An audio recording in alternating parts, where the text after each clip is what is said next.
If you're ever in Titusville, you might want to avoid Craig Street. Because if you drive down Craig Street, you might encounter a fire in the road. Oh, no. And a drunk guy wielding a sword. In the wee hours of the morning, officers spotted the flames and drove over to check it out. They found the blaze with 4-foot flames in the middle of the street. And in front of the flames was Scott Taylor. Oh, no. Who had a sword in one hand and a bottle of Captain Morgan in the other. He's living the pirate life. Yeah, he was. He also had a knife in his waistband. Taylor dropped his weapons when ordered to, but not before taking a huge swig of rum in front of the officers.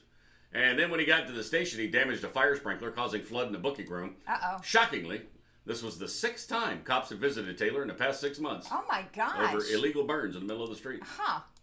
He just calls it getting medieval, Florida style. And a New York City knucklehead spent 3 days in a tree, trying to avoid being arrested by police. Wow. Rudy Thomas climbed up a tree Rudy. next to his house in Queens when his mother called the NYPD after he threatened her. Thomas warned police not to climb up the tree or he'd jump. During his time in the tree, Thomas flossed his teeth, surrounded himself with blankies, and stuffed his ears with cotton to cut out the sirens, loud music, and other attempts to get him to surrender.